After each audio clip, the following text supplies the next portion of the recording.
All right, my friends, we have a lot to talk about. Let me see here. Oh, yeah. Look at this. We got some big price hikes coming to Apple TV Plus, Apple Music, Apple One. I didn't see these coming. I thought it was going to be like another year or two before Apple hiked the price on Apple TV Plus, essentially. And I'm like, I don't know, $5 a month. I feel like that was totally worth it. But with these new prices, I'm like, I don't know. We always knew this was going to happen. They basically gave it away for free, and then they charged a really low price. And now they're going to just start ratcheting up the price like Netflix did until they get to like their $20 a month plan, and then eventually have to add a ad-supported tier. That is in the future at some point, I guarantee you. We're going to talk about all the cool new features in macOS Ventura, which released yesterday if you haven't installed it. We have iPadOS 16.1, which just released. And we're going to talk about the cool new features that are not Stage Manager. So that's probably the only one that you ever hear of. Let's see here. We're going to talk about the best iOS 16.1 features. And probably just do a quick run through of all the features, actually, because there's a lot of stuff in there. I don't know about you guys, but I felt like I was like the captain of a spaceship yesterday. I had my iPad open, I had my MacBook Pro open, I had my phone open. And I'm just like going across, like back and forth between all the devices and updating everything. And there is a really interesting new program from Best Buy that I wanted to at least bring up, because I think this is the way that things are going to go with Apple, and somehow Best Buy beat them to us. And it's a way for you to basically do what you do with your iPhone, spread your payment out over a certain period of time with a MacBook Pro or a MacBook or a MacBook Air. There is no MacBook, the MacBook Air. So if you're looking for a way to get a new computer and you want to spread your payment out over time, this actually seems like an interesting program. So we'll talk about that. Let's see here. Before we dive in, let me say thank you to all of you for all of your love and support. The coat cloth orders, they just keep coming in, Lewis. They just keep coming in. And if you haven't gotten yours yet, Lewis has got some right there. No joke, too. Like, when Lewis first started using them, I could not believe how sparkling his glasses were. They were cleaner than I'd ever seen them. It was actually almost becoming a problem, Lewis, because they're so shiny now. I can see the glare off the windows and the lights and everything, which I never saw before. I didn't even know that Lewis had blue eyes. And look at those. Look at those blue eyes glistening behind the Oh God, don't open them that wide. Don't go blue and red. Don't go Well, also red, white, and blue, right? what patriotic eyes you have, Lewis? Bloodshot for the flag. Excuse me, I'm still recovering from my cold. Lewis and I both are. Where's Leander these days? Well, R.I.P. I don't know if you guys know this, but he's dead, and we're gonna miss him. He is dead, isn't he? Is he dead? He is at the airport, Oh. headed to a short vacation. It's vacation time. Apparently. Is that a euphemism? He's on a long vacation. Is he on the air? He's going to the airport. Is he in a hearse? Gee, oh my gosh, no.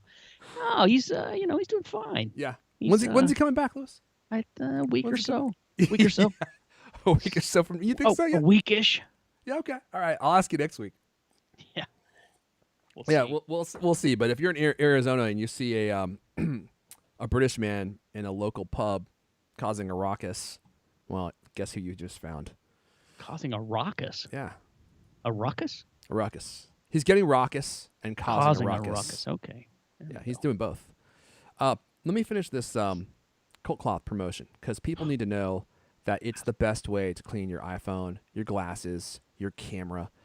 And the coat cloth duo, I'm telling you, the coat cloth duo, man, this thing, it has a dual fiber design, hence the name. Short fibers on one side, long fibers on the other. So it's great for cleaning screens, but it's also good for areas where you need a little bit of reach, You need the fibers to reach down and grab out something from the cracks between your iPhone and your case, or around where your glasses are connected to your frame, like that little crack. Like that's the stuff that normal cleaning cloths don't get. And with this long fiber design, and they're made from the special broken down fiber, which drastically increases their surface area, it just leaves nothing behind but sparkling glass and metal. You're going to love them. Head on over to coatcloth.co.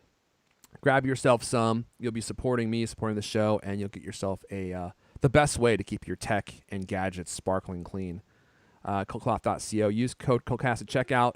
You get a free Clean Cloth Duo with orders over $20 with code COCAST at checkout. This is going to be changing next week and going back to the Clean Cloth. Ooh. So if you want a free Cloth Duo, you got to act now. This is it, because we don't normally give these away for free. We normally do the cleaning cloths, which are a little bit lighter weight and also great for carrying around. Coldcloth.co. Lewis, I believe the first story is going to you. Am I right about this? Handoff complete. Let's do a handoff. Here you go, a cult cast handoff live here on the air, because we got some Apple news about price hikes this week that I think people are not going to be happy about, honestly. Yeah, it came out of nowhere, didn't it?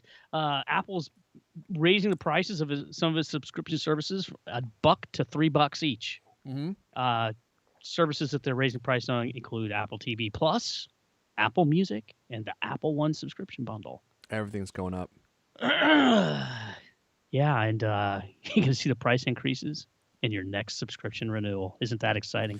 A little something to look forward to. So if you're, Merry Christmas. So if you're thinking about buying one of these services, especially if you live in the U.S., you can get the yearly subscriptions from Costco and other retailers. Costco's is great, especially for Apple TV Plus. I think it's $49.99 for the whole year.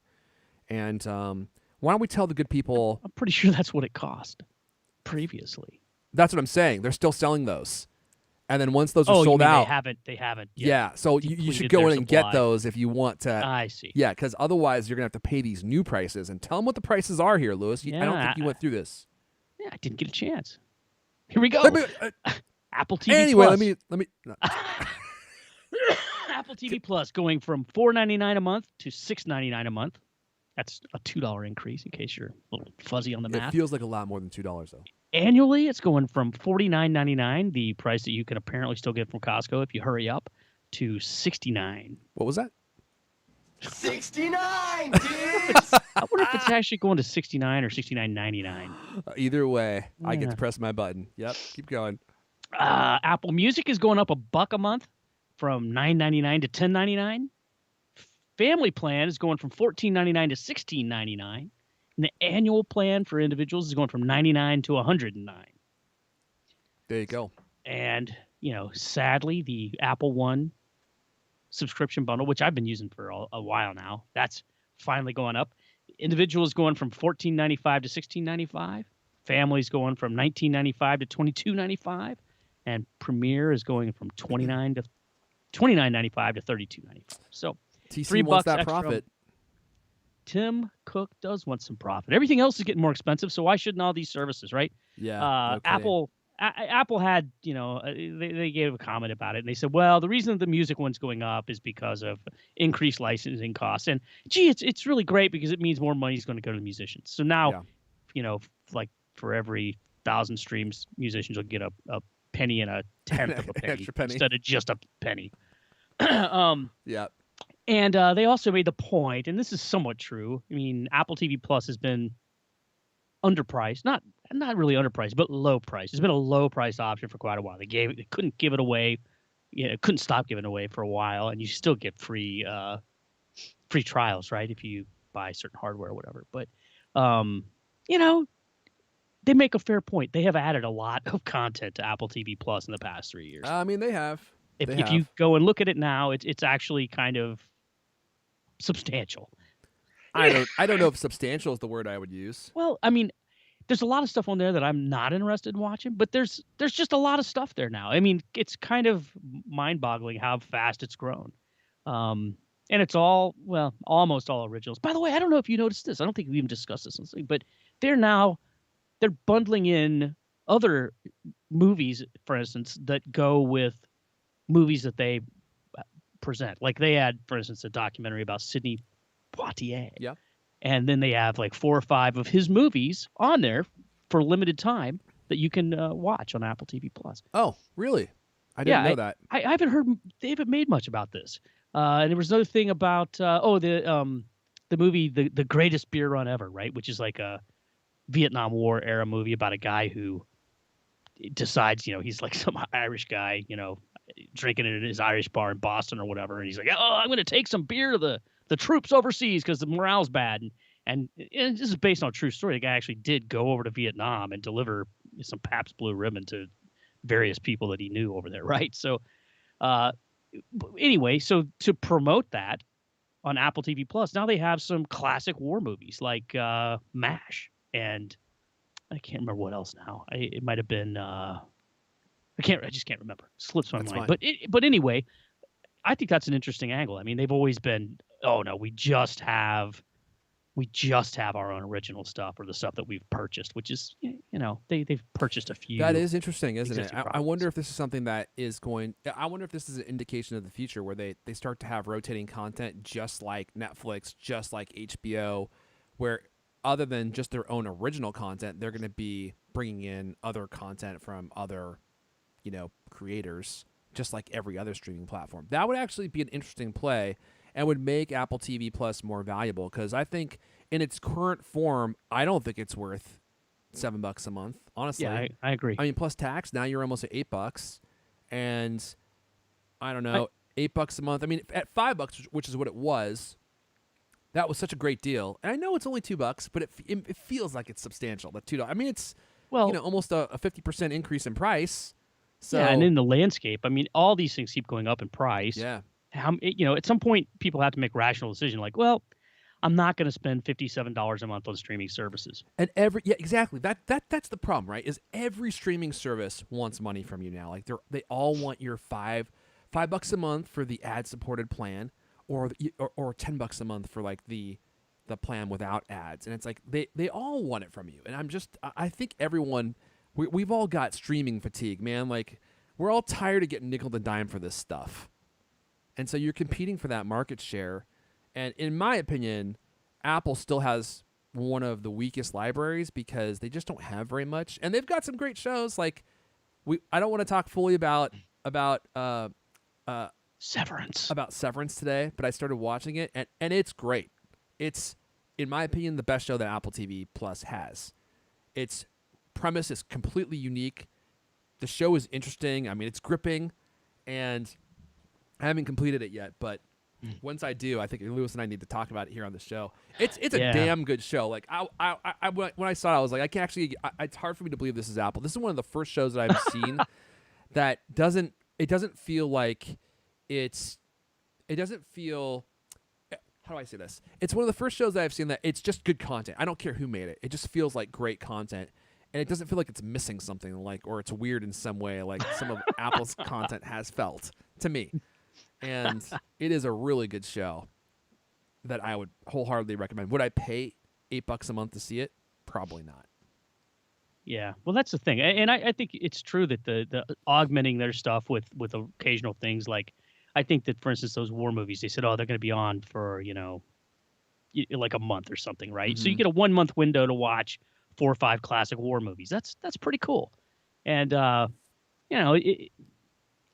it's definitely, like, that's the one thing that I don't think Apple TV Plus has enough of is like quality movies. I mean, now they've got so many shows, and shows are like, they're a commitment. That's why I still haven't watched Severance, because I want to be able to have enough time to watch the whole thing before I forget what happened in the first episode, right? Yeah. So I don't like to watch them week by week because I'm too scatterbrained and there's too many other things available. So a lot of times I just want to watch a movie so I can have a complete experience. And that's what they don't have so much of, Mm-hmm. I mean, they got a lot of documentaries, but I have to be in a certain mood for a documentary. I mean, even Disney Plus's library, which is probably the biggest one that exists, even that one is... No, Netflix is bigger. I don't know, man. I'm not sure that's true. I mean, Disney Plus has all the content that Disney has ever made, pretty much. All the shows. Well, a lot of the shows, a lot of the movies. And I think it might be the largest library that exists from a streaming perspective. I could be wrong. Paramount Plus is actually also very big because they have they have a lot of Westerns, and they have a lot of content from like the 40s, 50s, and beyond. But all that to say, I think Apple or Disney Plus might be $8 a month, and I'm like, Apple thinks they're in line with that. They're not. They're not, in my opinion. Right. They don't have Marvel movies, for instance. I mean, Marvel movies. They don't Star have Wars. Yeah. I mean, they don't have anything that even comes close to that. I mean, Ted Lasso is like their biggest hit. Severance is their biggest, sort of sci-fi hit. I mean, Yeah. they've created some big name sci-fi shows, but they just haven't really caught on, you know. Yeah, none of them have really been mainstream, right? They've all been things that some people have found to be interesting, but like For All Mankind is a great example. Like some people really love that show. And that show definitely had a slow burn. I could barely even make it past the first season. I was like, this is one of the most boring shows I've ever seen. But a lot of people really loved it and said it got better after that. So I'll probably give it a shot again in the future. But there's just so much content out there right now. I'm watching Andor on Disney Plus. I like it a lot more than I thought I was going to. I heard a lot of crap about that show, and I was like, it's gonna be bad. And it's got a super slow burn. Like every episode, it starts with nothing really happening and it ends with nothing really happening. But it's all building up to, I think, the final episode where something actually does happen. But for the most part, nothing really. It feels like a Harry Potter movie. It's like watching one really long television show that's been broken up into 5 or 6 parts. So it's like 2 hours. I'm talking about Harry Potter now. This is a bad analogy, but this is exactly the way Harry Potter felt. I was like, what's the purpose of this movie? Like nothing really happens. There's not really any problems that they have to solve within the actual movie itself. It just kind of feels like everything is just floating along and then it's over. And that's how Andor feels as well. But I do like it. Anyway, You know, yeah. just as a sidelight, I just did a little search. It says Amazon Prime Video has the actual largest video library. That's hard to believe. It's not really though. If you go look at it, I mean, both it and Netflix have extremely deep libraries. They change all the time, right? Yeah. But they're deep. So they may not be great, but they're deep. We got Dalva from the chat saying IMO best streaming services HBO Max. I actually think I might agree with you there. HBO Max is one of my favorites. Netflix, I don't really watch a lot of Netflix content, to be honest with you. They have The Walking Dead. That's like one of the only ones I actually am interested in. Hulu, I've literally never watched it. Paramount Plus. Paramount Plus is good, and surprisingly, Paramount Plus has a lot of movies that are good, like Interstellar. Like they're the only ones that have Interstellar. They have a really broad category full of a lot of old stuff, but they have a lot of relevant movies too that are current. You all right, Lewis? Lewis is over there dying. You muted yourself. Did you press the cough button? I hope it worked. Yeah. All I just saw you is you're going red. Yeah. And then you're God, grasping the at coughing. Yeah, same here. I'm still doing it. The thing is with all of these services, for at least for me, like I don't even actually have a handle on which ones I pay for and which ones I've already paid for monthly or annually or whatever. Some things, like Verizon gives you a free subscription for 6 months or a year or something. So I don't actually know which ones I subscribe to, which ones I pay for, et cetera. So I mean, at some point there's going to be a reckoning, right? I mean, everybody keeps raising the prices on these. Eventually, I'm going to notice. Oh, look, there's a $13 bill on my credit card for Apple TV Plus. Maybe I don't need it. Yeah, I've had some services that I pay for, like software services, that have raised their prices in the last 2 months, and like everyone's taking advantage of inflation, right, just to raise their price. And some people raise it more than others. And there's just one software application that I use that I kind of was like, it's just useful. I don't really know if I want to keep it, but at its current price, it's worth it to me. And they raised their price like 60-something%, and I was like, yeah, I'm done. I'm out. I'm out, guys. Like you're nuts. You can't do a 60% price increase when you're already, I think I was paying like $40 or $50 a month for this software. What and in the world it's is it? specific to Amazon, so everything is really expensive. Oh, I see. And they wanted to raise it to like $70 a month. I'm like, you guys are nuts. Like, you can't raise prices that largely in one fell swoop and not expect to lose a bunch of people. Like when you're a streaming platform that charges $5 a month, I think raising it $2, that's not as noticeable.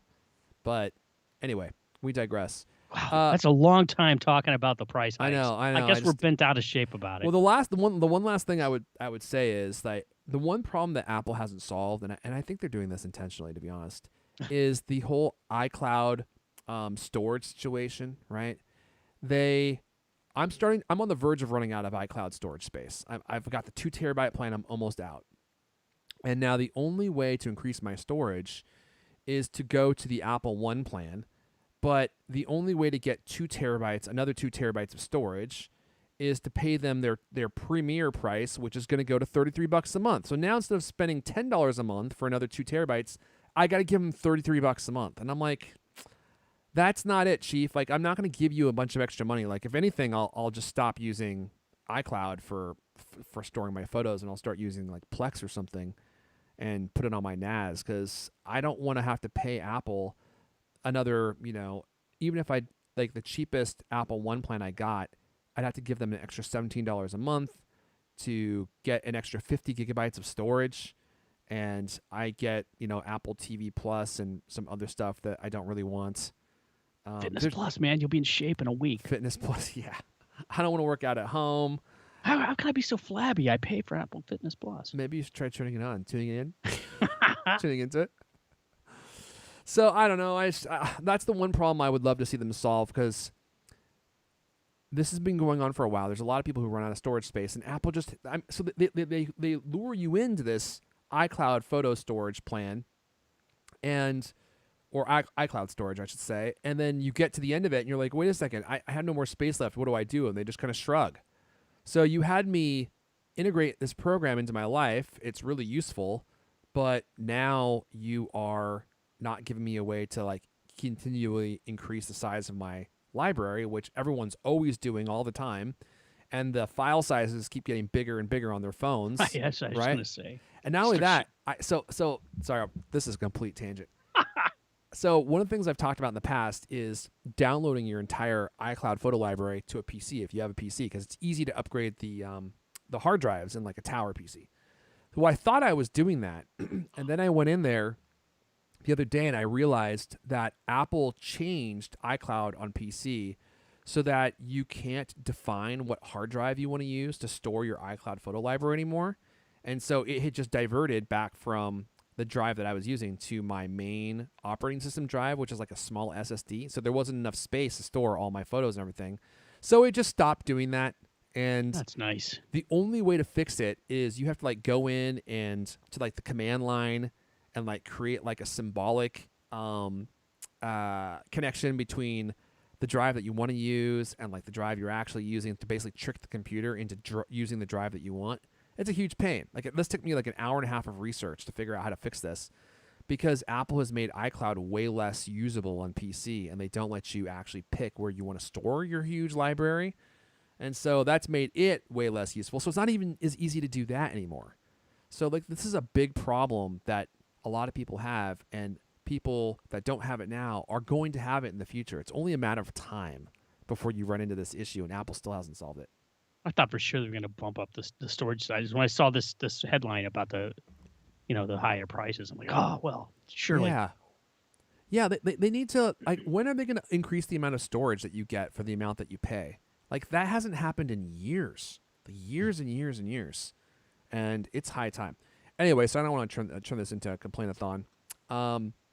Let's talk about Mac OS Ventura, Lewis. It's here at last. It's here. I finally got it installed, and there's a bunch of new features that we can talk about. There's continuity camera, which I haven't even tried yet.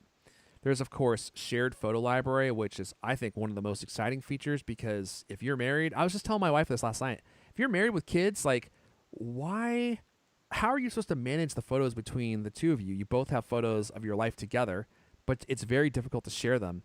And you have photos of your kids, it's difficult to share. So I'm really excited to try this out. There's shared tab groups. There's Stage Manager, of course, which I haven't even turned on or activated yet. There's live captions and FaceTime. You can edit messages, finally, which I've been doing on the iPhone, which has been awesome. I use that all the time, actually. There's improved mail search. I'll have to test that out. System settings looks completely different. They've completely revamped the UI for system settings. I think it's actually a little bit confusing. But let's see here. Let's go over some of the marquee features. So, right, there's continuity camera. Also, Apple started selling that little MagSafe attachment that you can use to use your iPhone as from Belkin, right? Yeah, I think it's from Belkin. Yeah. With your Mac. I should get my hands on one of those. And it also has like that desktop mode, so it can show your face and straight downward at your desktop, which is pretty interesting. Let's see here. This is a huge one, I think, actually. You can now use iPhone apps on macOS Ventura. So if there's an iPhone app that you want to use, you can just download it and use it on your Mac. That's super useful since they use the same architecture now. Better communication via Apple Mail. Yeah, this is true across the board with iPhone and iPad as well. So let's see here. You can schedule emails for a future date and time. Super useful. Set reminders on emails. Follow-up suggestions. Apple also says the mail search is faster and more accurate. Definitely need to test that because that hasn't been great in the past. And let's see. Any other marquee features that you can think of, Lewis? I think that's probably... There's not a ton in macOS Ventura. I mean, most of the stuff is in iOS 16.1. Yeah, a lot of the big features are like cross-platform, like all those Yeah. improvements to the Mail app and the Messages app and things. Oh, wait a second. It's cool. Passkeys. Which one was that? Let's see here. Is that in here? I think I lost that in my notes. All right. There's a FaceTime handoff. That's super useful as well. And Have you used that yet? FaceTime handoff? No, I haven't. I literally just installed it yesterday. I mean, normally I like to run the beta, but not on my Mac. That's the one place where I'm like, I can't because I actually need my Mac to do just can't risk work. it. Yeah, with iPad, no problem. iPhone, no problem. Right, but definitely not with my production machine.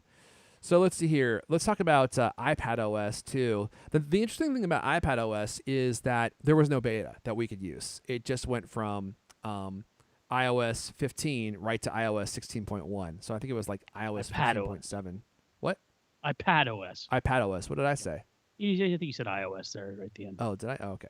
Yeah, so iPad iOS. iPadOS. My brain doesn't want to do it for some reason. Let's see here. So here we go. Great headline, Lewis. 4 great iPadOS 16.1 features that aren't Stage Manager, which I still have not tried. Let's see here. So, yeah, we know Stage Manager is the floating app windows. So Files gets a major upgrade. Let's see here. It adds sortable columns. Previously, Files had semi-hidden options for arranging files in different ways. The upcoming version does this in a way similar to Mac OS, Windows, etc. I'm showing a picture here. Sorry for those of you listening. And it just looks a lot cleaner and easier to manage. It looks just like a Mac, actually. So that will be handy. You finally get an iPadOS weather app. Hallelujah. You know, I think that's going to be useful. Like the weather app on the iPhone is actually really great.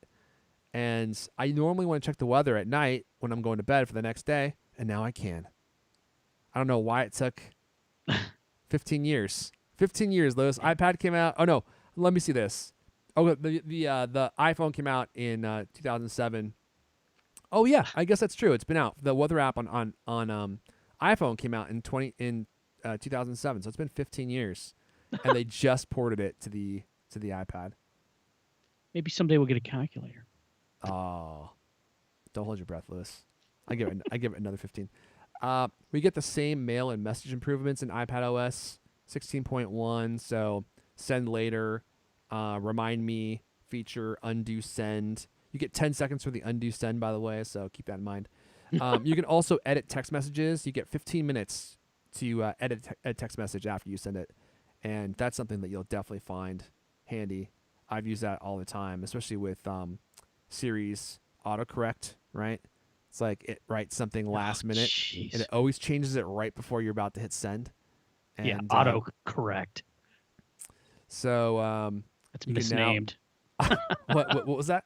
It's misnamed. Autocorrect. What did you call it? I don't know what to call it. You but should come up with a autocorrect is not the right term. I mean, it does autocorrect it. Auto gibberish. Oh, it's the correct part that I think we need to that we need to change. Let's see here. So there you go. There are your marquee features for iPadOS. Like I said, not a ton of stuff in here. Most of the changes came to iOS 16, and I thought we could run through those features real fast here, Lewis. We could talk about the popular ones and then maybe run through this whole list. I pass it to you. Yeah, I pass it to you, Lewis. We got another nice post, 5 iOS 16.1 features to try right away. And right at the top of that list is iCloud Shared Photo Library, which you were just talking about. Yeah. We actually have a giant how-to on that today on the website that explains what it is, how to set it up, why you're going to love it. It really does sound pretty smart and well thought out. And that's good because I actually don't know how to use it. I have no idea, so I was going to try and figure that out today. Click on cultofmac.com. if you insist. Oh, wait a second. Hold on a sec. Before you continue, Ooh. I got my brother from another mother asking in the chat. He says, "What's up, guys? This is Dom Lopez. Erfon, hope you're liking the Ultra." Luce, did you know I want Ultra? It, Did you know let's I see want it. Ultra? Well, see it. I Oh. actually I haven't gotten out of the box yet, but I have. You're it right kidding here. me. You got a box? Well, I mean, yeah, I haven't taken it out of the box yet. It It's here doesn't in the even have box. anything on the box. It does. You can't really see it because the box is white. Embossed. It says Apple Watch. It's embossed on the front, yeah. But you can see some writing here on the back. Look at that thing. It's huge, isn't it? It's such a big watch. They had to make the box twice as big. I think they actually did. And then also, I got a couple straps. I went with the let's see here, the Midnight Sport Loop, which I think is going to work pretty well, although I'm not sure I love the colors on this one. The Nike, I actually love the Nike ones the most. Like the Nike Sport Loops are my favorite. But this year, they decided to weave the words "Just do it" into the band. And I'm like, I can't do it, Nike. Don't do it. Just don't do it. The next time you want to weave your logo into a band, just don't do it. No one wants your logo or your motto weaved into the band. Some of the bands, it's harder to see than others, so I might still go that route.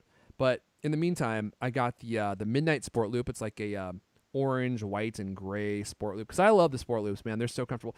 And then the other thing I tried for the first time is I did the leather link, the magnetic leather link in Midnight. Man, this is a svelte looking strap. It's black. It has like those I don't even know what you call it, the lumps, segments on it. Yeah, it looks like something out of Blade Runner. Like it just looks very futuristic and modern. It just slaps onto your wrist. And it slaps on. I don't know if these are going to work really well with the Ultra. I'm not sure. The Ultra has a distinct look, and I think the leather link is the one that is the one that will probably look the best. But in any case, by the next episode, I will be wearing the Apple Watch Ultra. I haven't had a chance to even get it out of the box. When did you get it? Yesterday. You've had it in your house for over a day and you haven't even opened the box? I went and picked it up, and then I came home, ate dinner, had to put the kids to bed, and then I had to plan the show. Open it right now. Should I spend the next hour just setting it up? No, just open it up and show us how big it is compared to your head. That's not the way this works. Hold it up to your head and let's see which one's bigger. This is not the way it works. I'll hold it up to my head if you want to see the size test. I think it might be bigger than the watch itself. oh, there you go. See? It's almost the same size as my head. No, I'm the same way with you are with your content. And actually, I'm with this. I'm like this with my content too. I want to have the experience. I'm going to be by myself. I'm going to take my time. I'm going to open it up, get it set up. Might snap a few pictures for Twitter, but I don't want to rush it. This is the same reason why I don't like to eat in the car. You know, it's like you're driving, you're reaching into some bag and pulling stuff out. It's spilling everywhere. You're cramming it into your cram hole. Oh, geez. It's like, no, man. I want to sit down at a table. I want to relax. I want to spread all my stuff out like a gentleman, and I want to eat. I don't want to just exactly. I got off track. iCloud photo library. All right.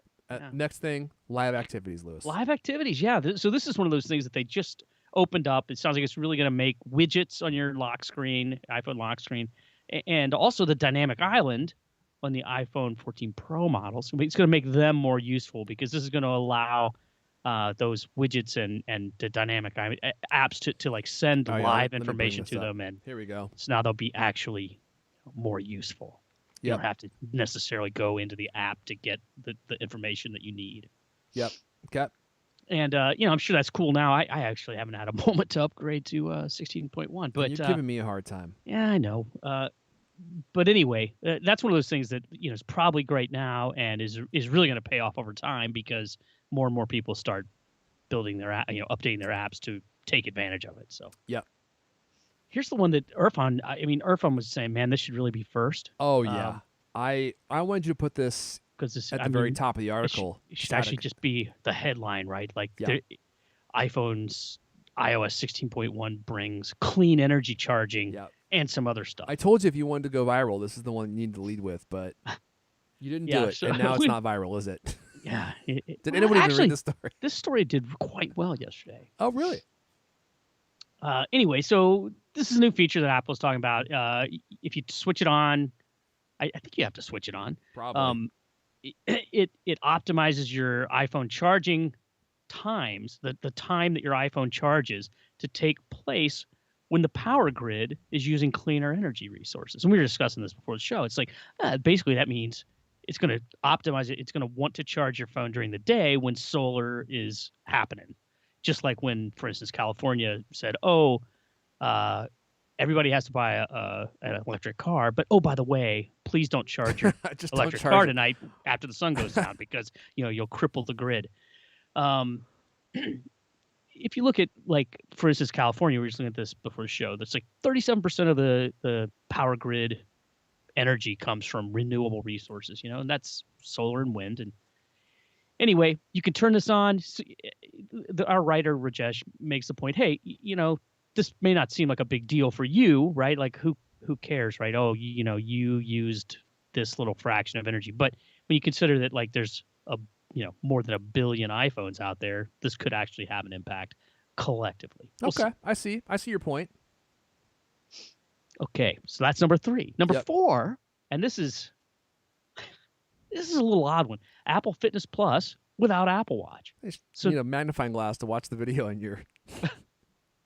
Oh, so now without you, the Apple Watch. Okay, got it. I switched that around in my mind. Sorry, I thought it was Apple TV. I thought it was Apple Fitness Plus with only the Apple Watch. no. So and if I don't know if you've ever used Fitness Plus, I have. I have not. No. One of the marquee features was that while you're doing your workout, your Apple Watch is feeding your workout metrics. Your heartbeat, whatever. Yeah. Feeding it to the screen, right? And in fact, in some things, they use that to, like, try to motivate you. Like, oh, other people's heart rate is faster and yours is, really slow. Whatever it is, right? To be honest, I've used Apple Fitness Plus, but never for any of those kinds of, like, intense cardio things where that might actually last. I mean, okay, I'm doing some planks and I see that my heart rate is spiked up. That's a little alarming, but not all that. I've never found it to be that amazing of a aspect of Apple Fitness Plus. Huh. And so I think, why didn't they have this available for iPhone users from the beginning? I mean, you want to talk about limiting the reach of a service. I mean, make it so that only Apple Watch owners can use, as opposed to iPhone owners. They wanted you to buy the Apple Watch. Well, maybe that's it.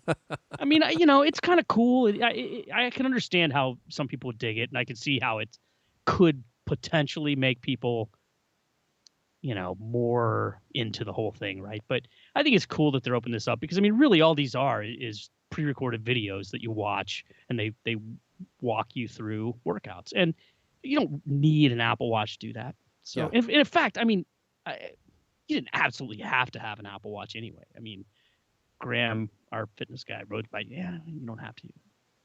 But that was their big gimmick, right? So anyway, everyone who wants to get in shape now, just pick up your iPhone and join Apple Fitness Plus. Fifth and final? Fifth and final thing: share keys in the Apple Wallet. Now, this is something I've never done. I don't have anything that allows me to share a key. But you don't have anyone to share with? No. You can now share car and hotel keys with friends and family over messaging apps like Messages and WhatsApp. So it also enables something. Also in the Wallet app, it enables a savings account for Apple Card users. I don't know if you heard about this, but you can automatically have your daily cash rack up some actual interest with a high yield savings account. Oh, I'm sure by high yield they mean like 3%. Yeah, you're gonna make a fortune on that. The high yield on the interest that you get from your purchases. So you get 3% on your purchases, and then 3% on the 3% that you got. That's gonna be some big interest. IRS is definitely gonna be curious about that. All right, cool. So there are your 5. What were we calling these? 5 things you need to try right now away. in There you go. iOS 16. It also brings support for Matter, which I'm kind of excited about. I want to see how much this kind of stuff. Although I don't think any of my HomeKit hardware uses Matter, but I mean, it sounds like once everything starts using Matter, it's going to be it's going to bring some actual solid improvements to home automation. Yeah, especially with the let's see here. You want to talk about the HomePod update here real fast, Lewis? We're gonna talk about this later, but there's yeah, I mean, there's not that much to say about it really, but HomePod 16.1 brings support for Matter, new Uh, smart home connectivity standard. huh? Apple says that enables a wide variety of smart home accessories to work together across ecosystems. So, I mean, this is sort of the future of home automation, where more devices, HomeKit and otherwise, can work together more fluidly, more seamlessly, and hopefully we'll get to the point where you ask, for instance, a quote unquote smart assistant, to do something, and they will actually do it in maybe like almost in real time and consistently. Wouldn't that be great? Oh, consistently too. That's the dream right there. I just think this is interesting because they're bringing us to the original HomePod as well. The updates just keep happening, man. The updates just keep. Yeah, that surprised me too. I know, and it's like, and they're bringing Matter to the old HomePod, but not to the older Apple TVs, or even to the new Apple TV, like the base model. Not even that one gets Do we Matter know that? support. I thought Oh, that. right, that's right. That Yeah. was one of the. So the That's old HomePod really interesting. gets it, but this is what I'm saying, man. Marketing. They're like, what features should we put in here? They don't always add features or they don't always omit features because they're not possible. They do them because they want to push you into a certain product. I just think it's really interesting that HomePod is getting Matter support, and Matter is really interesting to me because I wonder if this means that you'll be able to control non-HomeKit devices with your HomePods or with your Apple TV. That would be cool because there's a lot of really useful home devices out there that are not HomeKit certified. So, and there's a ton that work with Amazon's AI, Google's AI. Try not to say the names I should just start saying it all the time just to piss you guys off. Oh, I just have jeez. things activating left and right. So imagine if you could buy one of those things that work with Amazon or Google and control those from your HomePods. The reason I think that's interesting is because the prices are generally a lot less expensive for things that are not HomeKit certified. So if you could do that, I don't know if that's possible, but that would be pretty cool. Adam Broussard says, my HomePod didn't get Thread, the Matter update. Okay, interesting. I wonder why. Because it was supposed to go to both HomePods. So maybe it did, but you don't know it. Or maybe the update didn't happen. Big HomePod is too old. So is your mom. Jeez. It's weird. It doesn't Yeah, I don't say on know. here like which models this Yeah. applies to. I mean, it says it's released new software that's designed for the HomePod and the HomePod Mini in the article. So, I mean, they could be wrong. But, I don't know. Let me know, chat. Anyone else get this working on HomePod? Let's see here. In the meantime, let's just cruise through everything new in iOS 16.1. Mac Rumors did a quick an article with a bunch of like excerpts on all the different features. I thought we could go through this really quickly. So you get iCloud shared photo library, right?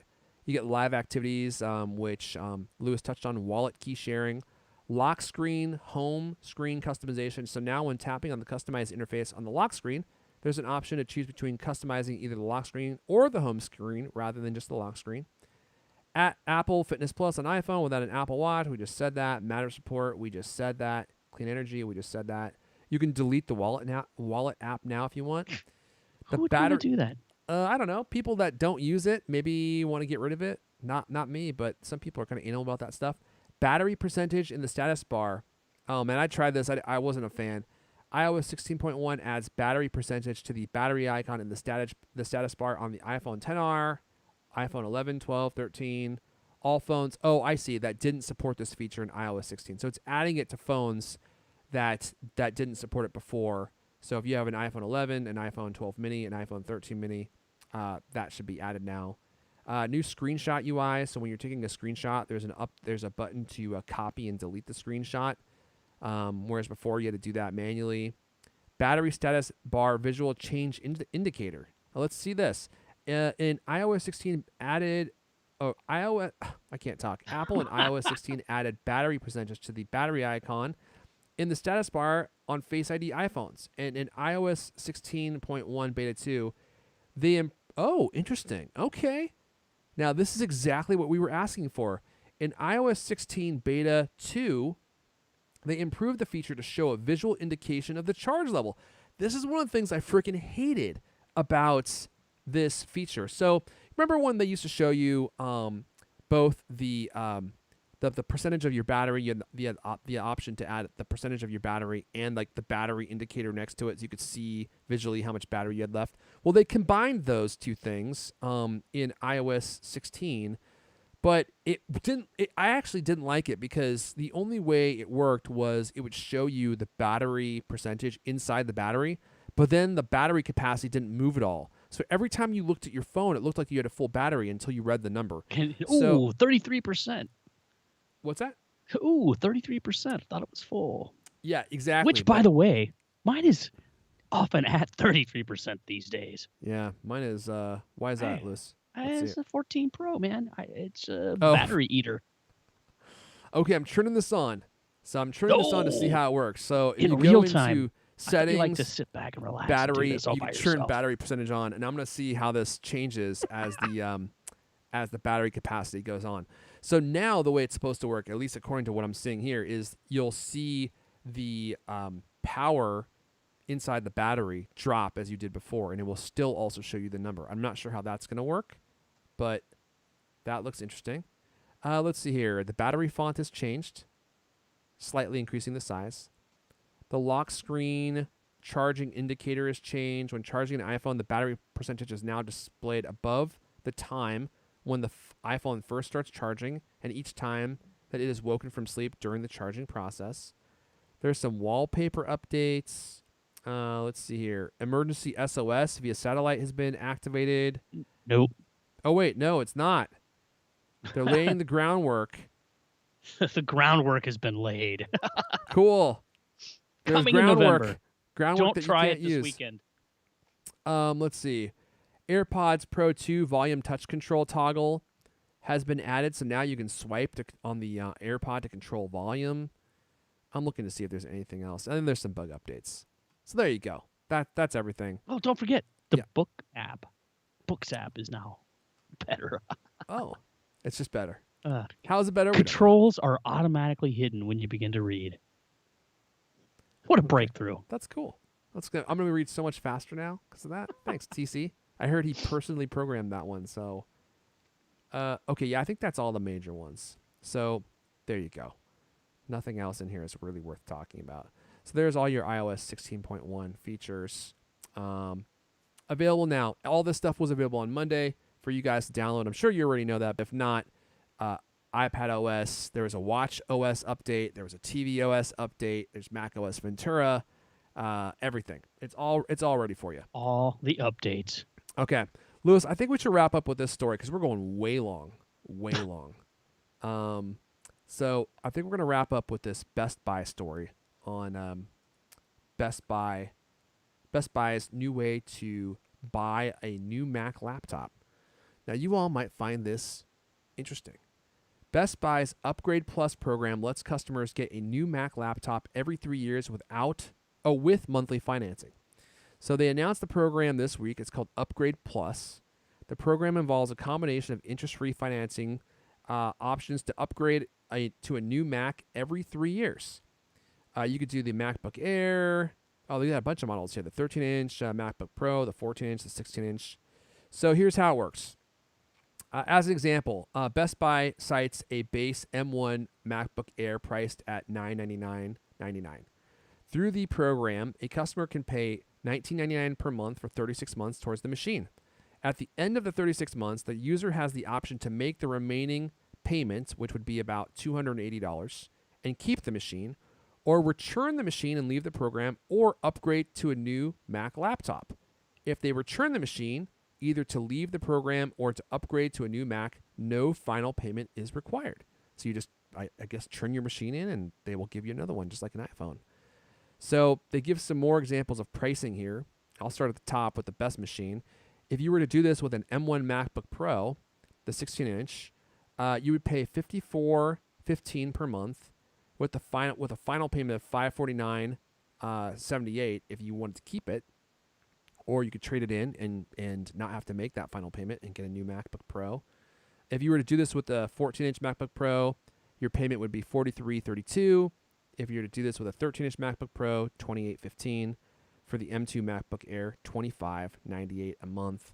What do you think about this, Lewis? I thought this was pretty interesting, and it seems like something that people might actually want to do. And I think it's only a matter of time before Apple reveals their own exact program for doing this exact same thing. Oh, and by the way, you can roll in accessories into the cost of this. So if you buy a Mac with a bag, or you want to include Apple Care Plus, you can fold it into your payments. Yeah, I can't believe Apple hasn't done it. I mean, from all accounts, it seems like the iPhone upgrade program has been pretty successful. So why not a Mac upgrade program? Yeah, and if you can't, and the price of these machines just keep going up, and so if they're going to try and get you to buy this stuff the way you buy a car or the way you buy your iPhone, like, it's not going to be about the price anymore. It's going to be about the payments, right? A subscription. Yep. And honestly, I don't know. I mean, I don't know if I would take advantage of this, but I would consider it if you just paid one low monthly price every single month, like $50 a month, to have like a really nice MacBook Pro, and then in 3 years you just got to swap it in and get a new one. I don't know. For me, I don't know. I like to own my stuff, so and I'm sure if you did the effort to pay for it up front and then sell it when you're ready to get rid of it, the price would be probably a lot less. Like, I just sold my my 2019 MacBook Pro that I got, well, in 2019, and I sold that thing for I think $1,650, and I owned it for like 3.5 years. Wow. You know, and after 3.5 years, I sold it for that much money. I mean, that's wild, man. To be able to sell it, and I put the money towards my new MacBook Pro, which was, you know, about a little less than half the price of, actually maybe half the price of my new MacBook Pro. So that's a pretty good way to do it too, if you don't mind doing all the, you know, the selling on Craigslist and going there and not getting robbed, if possible. Just about pay the full price, just not to have to do that. Yeah, I think a lot of people would just would prefer not to do that, you know, and especially if, and Apple's getting really good at this. Like, they'll give you the price, they'll give you a trade-in value of your phone that's so high that it essentially makes it not worth trying to sell it. Like, if Apple will give you $600 to trade your phone in, and you could get like $650 or $675 if you sold it, well, shoot, at that point it's not worth it. Absolutely. So let's You're see paying here. for a little bit of ease and a little bit of convenience. Yeah. But that's, I mean, a lot of people don't want to be messing with this stuff. Jason Autry says, wouldn't the year 3 value be a better deal? I'm not really quite sure what you mean. Andrew Brooks says, you're basically renting from Best Buy. I mean, yeah, kind of. Leasing. You're leasing it. Well, you don't have to be. I mean, it's the same way that the Apple upgrade program works, right? Like, if you want to keep your phone and pay it off, you can. But if you want to trade it in, then they'll take it from you and they'll resell it, and you don't have to hassle with it anymore. So that's, I mean, it depends on you, right? It's, I hate saying that, but it depends on how much effort you're willing to put in. And if you want to plurk down the money up front right away, then it's probably a better deal if you just handle it all yourself. But if you're only going to lose like 10% of the money by doing it this way, and Apple or Best Buy does all the work for you and then resells it for you, then honestly, it might be worth it. There weren't any other perks though, right? I mean, it says Apple Care Plus costs extra. That's one of the things that's cool about the iPhone upgrade program, is it includes that. Well, they're not including it for free. They charge you for it. Well, yeah, but I mean, of course. I mean, it makes it more convenient for you, but still gotta pay. That was actually the thing about the Apple program that I don't like, is I don't really, and I know you can do this if you buy the phone and split the payments up over, 2 years, then you can buy the phone without Apple Care Plus. But I don't really want Apple Care Plus. And really? No, I never buy it anymore. I mean, I like having it. I mean, it's useful, and I if you get a good case, I feel like there's no reason to have it. And then my credit card extends my warranty on my phone another 2 years. Right? I mean, that's the thing. That credit card benefit is so powerful, and I've used it so many times. And it's a little bit more of a hassle, obviously, because you have to interact with the credit card company, and they make you prove that you have an issue. But as soon as you provide the paperwork, they just cut you a check, and that's the end of it. and you have to pay up front for the repair or not. I mean, that's the other nice thing. Like, I've had so many instances where I got an invoice for Apple to repair something, and I show it to my credit card company, and they cut me a check, but they don't care if you repair it. Like, they just give you the money, and then it's up to you if you want to repair it. Like, I had that happen with with an Apple Watch.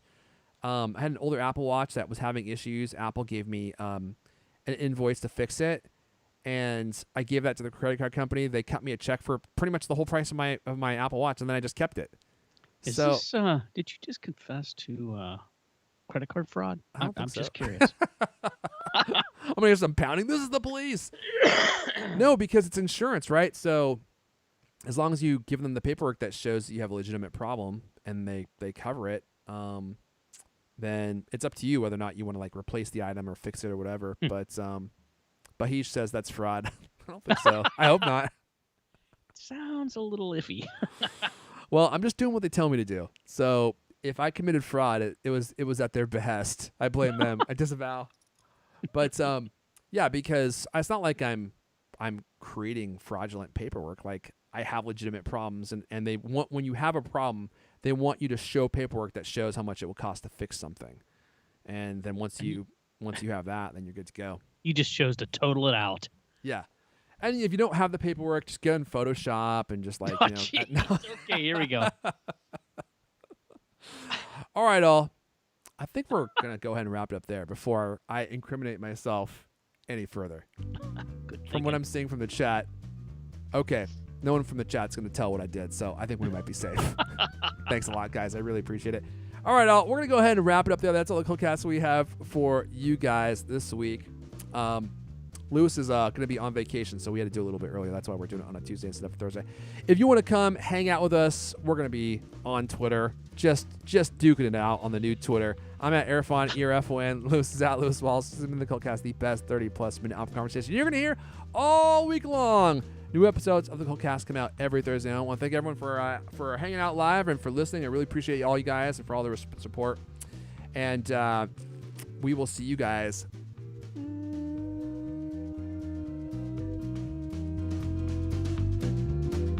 next time. Don't go all bug-eyed on me there, Lewis. God, you went full Pelosi there.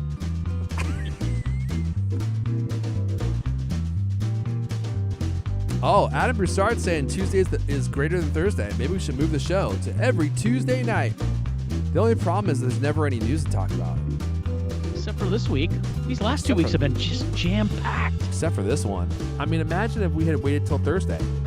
We would have had to do like a full-on Lord of the Rings extended edition show. You would have been here. You would have missed your flight. When is your flight, Lewis? Wednesday afternoon. Wednesday Very afternoon. excited. Okay, hold on. I'm gonna boot this guy. Oh, I just love booting people from the chat. Gotta have a hobby. Put my size 12. Put my size 12 steel toe right in his keister. All right, everyone. Have a great week. Catch you next time. Bye, y'all. Ciao.